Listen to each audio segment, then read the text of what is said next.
जय हिंद साथियों, स्वागत है आपका आपके अपने चैनल स्टडी बुक अकेडमी पर। साथियों, पहली क्लास में मैंने आपके सामने चर्चा की थी अनुपात और समानुपात पर, जिसमें हमने आपको बताया था कि अनुपात अलग चीज़ है, समानुपात अलग चीज़ है। अनुपात हमने क्या बताया था? अनुपात में हमने बताया था कि दो या कम से कम दो संख्याओं के बीच का सरलतम रूप क्या कहलाता है जी? अनुपात कहलाता है। अनुपात में हमें दो प्रकार के चिन्हों का प्रयोग देखने को मिलता है। जैसे हमने बताया था, सबसे पहला चिन्ह अनुपात बोलते हैं रेशियो, जिसमें अगर हमें दो या दो से अधिक संख्याओं के बीच में अनुपात का चिन्ह मिले तो हम हर का लैसे लेते हैं, तथा अगर हमें दो या दो से अधिक संख्याओं के बीच में बराबर का चिन्ह मिलता है तो हम अंश का लैसे लेते हैं। फिर हमने आपको बताया था समानुपात के बारे में। समानुपात हमने बताया था कम से कम तीन और अधिक से अधिक चार संख्याओं के बीच के संबंध को समानुपात कहलाता है। जब हमें दो संख्याओं के बीच में समानुपात ज्ञात करना होता है, तीन संख्याओं के बीच में समानुपात ज्ञात करना होता है, तो हमें दो संख्याएं दी जाती है। जैसे कि पहला सवाल, उस पे हमने पूछा है कि 8 तथा 18 का मध्य अनुपाती ज्ञात करो। हमने आपको बताया था जब भी हमें तीन संख्याओं के बीच में समानुपात दिया जाए तो हमारा क्या बनता है जी? ए अनुपात बी समानुपात बी अनुपात सी। मध्यानुपाती हमने क्या बोला था जी? ए हमारा क्या होगा? प्रथमानुपाती, बी क्या होगा हमारा? मध्यानुपाती, सी क्या होगा हमारा? तृतीयानुपाती। मध्यानुपाती हमने फॉर्मूला बताया था इसका, बीच वाले की बीच वाले से गुना, बाद वाले की बाद वाले से गुना, यानी क्या बन गया था हमारा? बी स्क्वायर बराबर ए सी। हमें वैल्यू किसकी ज्ञात करनी है जी? बी की वैल्यू ज्ञात करनी है। मध्यानुपाती क्या करना है जी? बी की वैल्यू। जब हमें बी की वैल्यू ज्ञात करनी हो तो हमें क्या करना जी? बी स्क्वायर बराबर ए की वैल्यू कितनी दी है जी? 8, बी की वैल्यू कितनी दी है जी? 18। तो हमें बी स्क्वायर किसी भी संख्या का स्क्वायर हटाना आता हो, हम क्या करते हैं जी? बराबर वाली संख्या पे वर्गमूल का चिन्ह लगा देते हैं, यानी बी बराबर क्या हो जाएगा जी हमारा? 8 गुना 18 का वर्गमूल, यानी 18 अट्ठे कितना होता है जी? 144। 144 किसका वर्गमूल हो गया जी? 12 का। यही क्या बन गया जी हमारा? आंसर। तो बी की वैल्यू कितनी आ गई हमारी? 12। आशा करता हूँ आपको इतनी बात समझ में आई होगी। सवाल नंबर 2। अब देखते हैं अगला सवाल। अगला सवाल क्या है जी? 12 तथा 30 का तृतीयानुपाती, यानी तृतीयानुपाती वैल्यू किसकी ज्ञात करनी जी? सी की। हमें वैल्यू किसकी दी है जी? ए की और बी की। ए की वैल्यू कितनी दी है जी हमें? 12। बी की वैल्यू कितनी दी है जी? 30। अब हमें पता लग गया जी बी की वैल्यू है हमारी 30, तो बी का क्या हो जाए जी? स्क्वायर बराबर 12 गुना सी, यानी सी का मान ज्ञात करना है जी। सी के साथ 12 क्या है जी? गुना में है, बराबर में अति क्या हो जाएगा जी? भाग में। भाग में अति क्या हो जाएगा जी? सी बराबर 30 गुना 30 बटे में 12। तो 12 से काट लीजिए हम, 30 को 2 से काट लेंगे। सबसे पहले हमने काटा 3 से, 3 चौक 12, 3 से काटा जी 3 दाई 30। अब क्या करेंगे? 4 को कैसे काटा जी? 2 से, 2 दूनी 4, 2 से 30 काटा जी कितना होगा जी? 15। 2 से 10 को काटते जी कितना आ गया जी? 5, यानी 15 5 75। कितना मान आ गया जी आपका? सी का मान कितना आ गया जी? 75। बताओ जी, कितना आसान सवाल हो गया। अब देखते हैं सवाल नंबर 3। सवाल नंबर 3 आपको क्या कहता है जी? 9 तथा 25 का मध्यानुपाती। मध्यानुपाती यानी पहला सवाल, मध्यानुपाती क्या होता है जी? बी स्क्वायर बराबर ए सी जी। बी स्क्वायर बराबर ए सी। हमें वैल्यू किसकी ज्ञात करनी है जी? बी की, यानी बी को क्या बोलते हैं हम? मध्यानुपाती। ए सी की वैल्यू हमें दी है जी। ए की वैल्यू कितनी है? 9, बी की वैल्यू कितनी है जी 25, यानी कितना होगा जी 25 का निम्मा 225। तो 20 स्क्वायर बराबर कितना होगा जी हमारा 225। किसी भी संख्या का रूट हटाना तो हम क्या करते हैं जी वर्गमूल, यानी 225 किसका मान होगा जी 15 का वर्ग। तो बताओ जी क्या दिक्कत है जी, कितना आसान सवाल हो गया। कोई भी फॉर्मूला रखने की जरूरत नहीं है हमें, बिना किसी फॉर्मूले के हमारे आंसर आ गया। सिर्फ एक ही बात ध्यान रखनी है जी, बीच वाले की बीच वाले से गुणा, बाहर वाले की बाहर वाले से गुणा। इसी प्रकार हम देखते हैं जी, जब हमें तीन संख्या दी हो समानुपाती में, जब हमें तीन संख्या दी हो तो हमने क्या बता रखा समानुपाती जी, क्या बताया था जी ए अनुपात बी समानुपात सी अनुपात डी। इसमें क्या है जी सेम वैल्यू, बीच वाले की बीच वाले से गुणा, बाहर वाले की बाहर वाले से गुणा। क्या फॉर्मूला बन गया जी एडी बराबर बीसी, एडी बराबर बीसी। चतुर्थ अनुपाती ज्ञात करना है जी। जैसे हमें पता है ए होता है हमारा प्रथमानुपाती, बी होता है द्वितीयानुपाती, सी होता है तृतीयानुपाती, डी होता है चतुर्थानुपाती। क्वेश्चन में हमारे से चतुर्थानुपाती यानी डी की वैल्यू पूछी है, ए की वैल्यू दी है, बी की वैल्यू दी है, सी की वैल्यू दी है। एक दो जी फॉर्मूले में। चलो जी पहली वैल्यू हमें पता चल गया जी, ए की वैल्यू कितनी है 2, बी की वैल्यू हमें क्या करनी जी ज्ञात करनी, बराबर है किसके जी बी की वैल्यू 12 गुना 3। हो गया जी आसान चीज। अब हमें पता लग गया जी अचर राशि है डी, और किसी भी अचर राशि के साथ अगर संख्या गुणा में दिया है तो बराबर में जाती क्या हो जाएगी जी भाग में, यानी डी बराबर कितना हो गया जी 12 गुना 3 बटे 2, 2 से 12 कटा 6 और 6 18। आगे जी डी की वैल्यू हमारी कितनी होगी जी 18। बताओ जी डी की वैल्यू मान कितना आसान होगा जी बिना किसी फॉर्मूले के। अब देखते हैं सवाल नंबर 5। सवाल नंबर 5 क्या कह रहा, 12, 15 एवं 48 का द्वितीय अनुपाती, यानी द्वितीय की बात अनुपाती सुनते हैं हमें पता लग गया बी की वैल्यू ज्ञात करनी है। बी हमारा क्या हो जी, अब सवाल में रख दीजिए हमें बी का मान ज्ञात करना है, यानी वैल्यू किसकी दी है जी ए की, सी की और डी की। पहली वैल्यू ए की, दूसरी वैल्यू सी की, तीसरी वैल्यू डी की, बी की वैल्यू हमें ज्ञात करनी जी।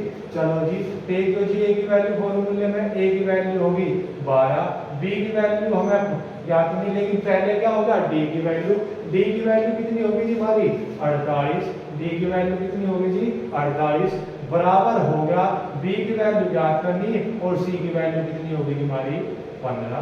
अब फिर वही बात आ गई जी बी के साथ गुना करना है जी, गुना में बराबर में आती नहीं हो जाएगा भाग में, तो क्या बनेगा जी 12 गुना 48 बटे में कितना आ गया जी 15।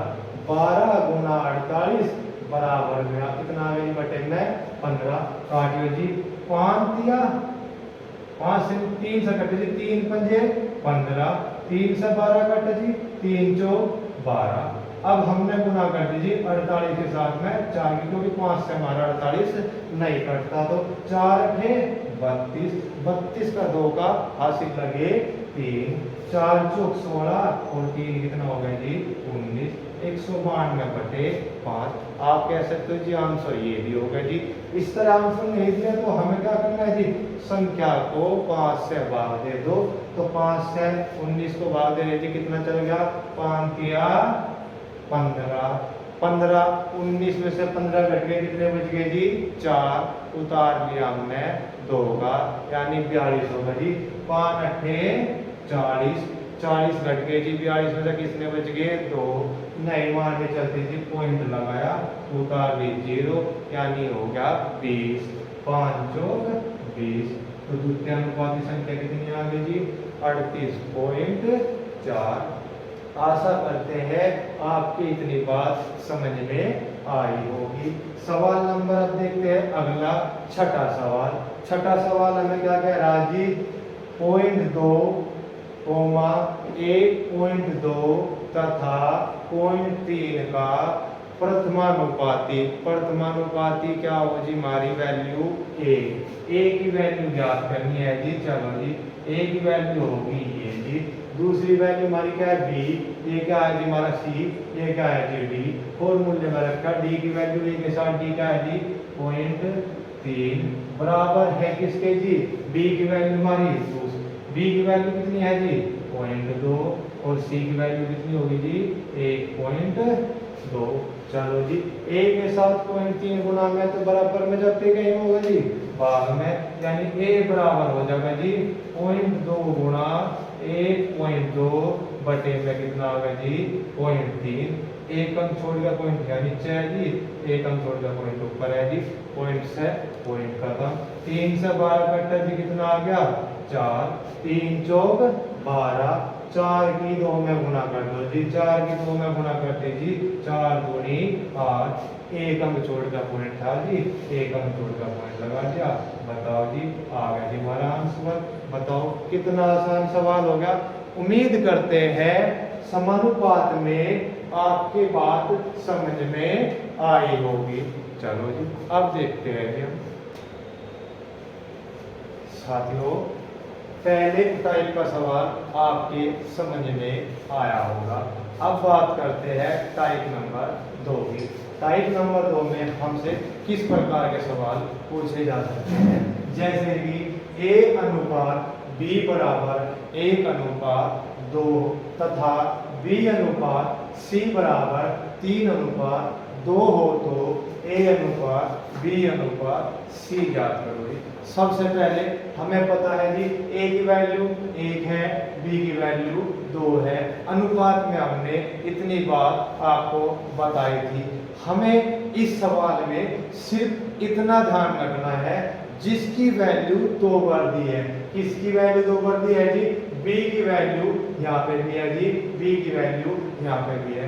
जिसकी वैल्यू 2 बार दी है, बस रखने का सवाल का ध्यान होना चाहिए। जैसे हमें ए अनुपात बी बराबर है 1:2 जी, बी अनुपात सी बराबर है 3:2। जिसकी वैल्यू हमें 2 पर दी है वो हमेशा ऐसे ही हमारा क्रॉस होना चाहिए। फिर हमें किसी की वैल्यू ज्ञात करा दो, ए की वैल्यू ज्ञात करानी हो, बी की वैल्यू ज्ञात करानी हो, सी की वैल्यू ज्ञात करानी हो। देखो जी कितना आसान। ए की वैल्यू ज्ञात करनी, पहली लाइन का पहला अक्षर है, पहली लाइन की सीधे गुणा कर दो, ए की वैल्यू निकल आ जाएगी। 1 दिया 3, ए का मान कितना आ गया जी 3। अब हमें अगर सी की वैल्यू यानी अंतिम अक्षर की वैल्यू ज्ञात करनी है, सी की वैल्यू ज्ञात करनी है जी अंतिम लाइन की सीधी गुणा कर दो। ए की वैल्यू ये निकल आएगी, सी की वैल्यू ये निकल आएगी जी 2 दूनी 4। हमेशा जिसकी वैल्यू निकालनी है ऊपर से चलना है, नीचे तक आना है जी। 2 दूनी 4, तो सी की वैल्यू कितनी आ गई जी 4। अब बी की वैल्यू ज्ञात करनी है। बी हमारा क्या है जी ऊपर से चलना है सीधा, और जहां क्रॉस होगा जी वहीं क्रॉस कर दो। बी की वैल्यू क्रॉस हो गई जी 3 दूनी 6। बी की वैल्यू कितनी आ गई जी 6। ये बताओ जी आसान सवाल होगा, सवाल खत्म। आपसे कुछ भी पूछ लो, ए का मान पूछे जी 3, बी का मान पूछे 6, सी का मान पूछे 4। चलो आशा करते हैं आपको इतनी बात समझ में आई होगी। अब क्वेश्चन देखते हैं, क्वेश्चन नंबर 2।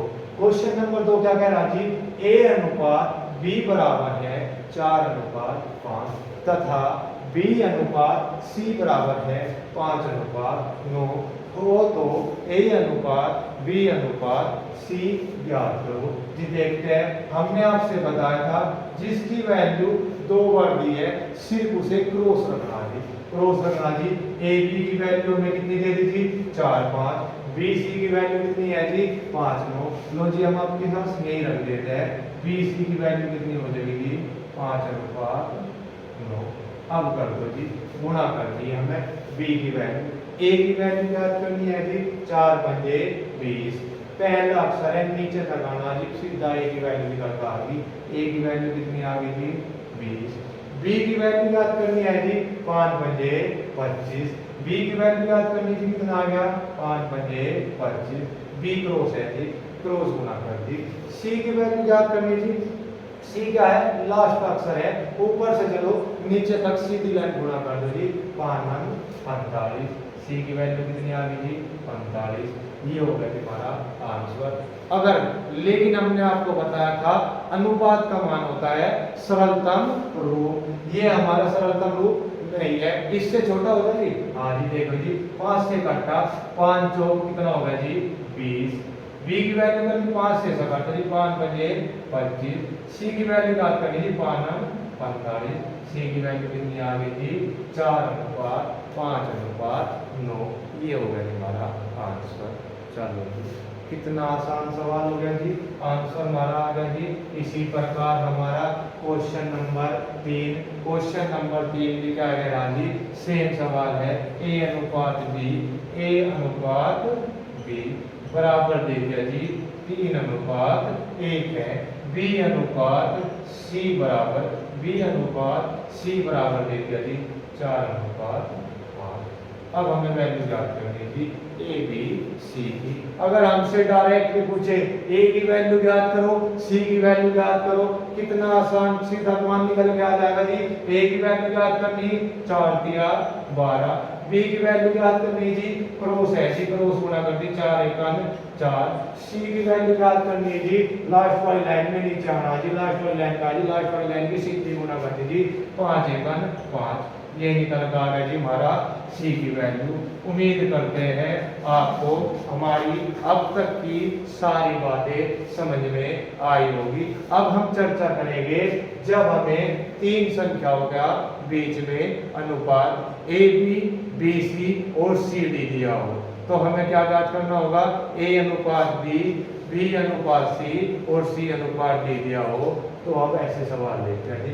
चलो जी साथियों, अब तक हमने देखा कि हमें सिर्फ ए अनुपात बी अनुपात सी दिया हो तो ए बी की और सी की वैल्यू कैसे निकालते हैं। अब की बार हमें क्या होगा जी, ए अनुपात बी 1:2, बी अनुपात सी 3:2, सी अनुपात डी 4:1।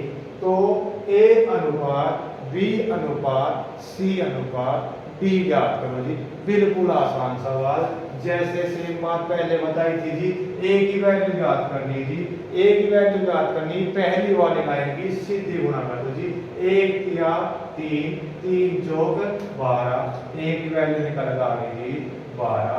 अब हमें डी की वैल्यू निकालनी जी, सबसे लास्ट का अक्षर है, लास्ट वाली लाइन की सीधी गुणा कर दो जी।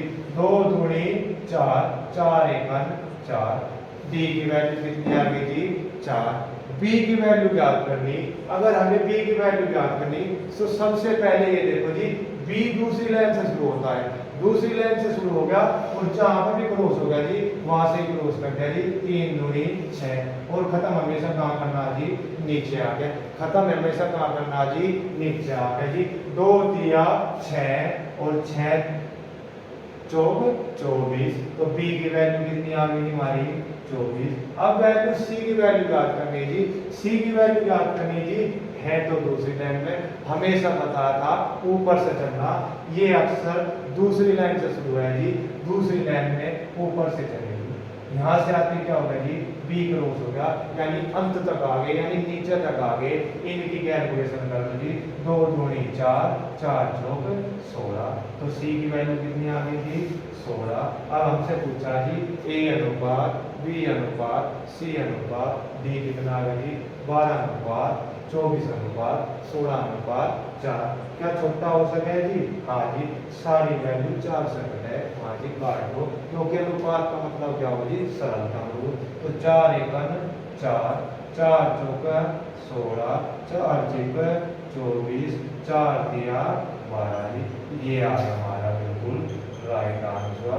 ए अनुपात बी अनुपात सी अनुपात डी बराबर आ गया जी 3:6:4:1। आशा करता हूँ आपके इतनी बात समझ में आई होगी। अब बात देखते हैं एक और क्वेश्चन इसी प्रकार का।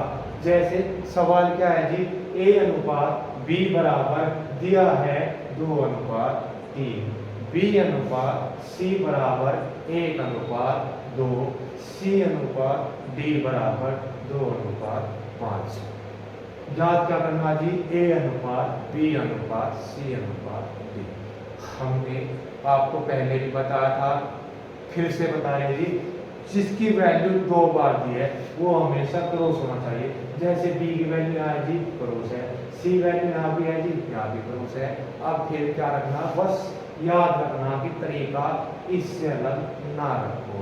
जैसे अब a की वैल्यू याद करनी, पहली लाइन का पहला अक्षर है, नीचे तक जाना, हमें पता कहीं क्रॉस नहीं होता तो सीधा गुणा कर दो, 2 1 2, 2 दूनी 4, तो a का मान कितना आ गया हमारा 4। अब b की वैल्यू याद करनी जी, b की वैल्यू याद करनी हो, b ऊपर से चला क्रॉस हो गया जी, नीचे खत्म कर दिया, b ऊपर से चला नीचे क्रॉस हो गया जी, नीचे तक ले गए जी, खत्म हो गया जी। b की वैल्यू 3 1 3, 3 दूनी 6, b की वैल्यू कितनी आ गई जी 6। c की वैल्यू याद करनी है जी, c की वैल्यू याद करनी है जी, दूसरी लाइन से है, दूसरी लाइन में है तो ऊपर से चलो, जहाँ c क्रॉस हो गया वही क्रॉस कर दो। यहाँ देखा जी b ऊपर से चले, c आ गया, क्रॉस हो गया, नीचे तक आ गए, तो c की वैल्यू कितनी आ गई जी, 3 दूनी 6 और 6 दूनी 12, c की वैल्यू कितनी आ गई जी 12। अब हमें वैल्यू किसकी ज्ञात करनी, d की। अब d क्या है जी, लास्ट का अक्षर है, तो लास्ट वाली लाइन की सीधी गुना, क्यों जी, दूसरी लाइन का लास्ट का अक्षर है, ऊपर से चलना, नीचे खत्म करना जी, लास्ट का अक्षर है, क्रॉस से होना नहीं, तो क्या हो जाएगा जी 3 दूनी 6, 6 पंजे 30, ये हो गया जी सवाल। अनुपात छोटा है तो छोटा कर लो, नहीं होता तो जी आंसर हो जाएगा हाँ जी छोटा होगा। 2 से काट के देखा, 2 दूनी 4, 2 3 6, 2 6 12, 2 से काटा 30 कितना आ गया जी 15, तो आंसर कितना आ गया जी 2 अनुपात 3 अनुपात 6 अनुपात 15। उम्मीद करते हैं आपको अनुपात की कितनी बातें समझ में आई होगी। जय हिंद, जय।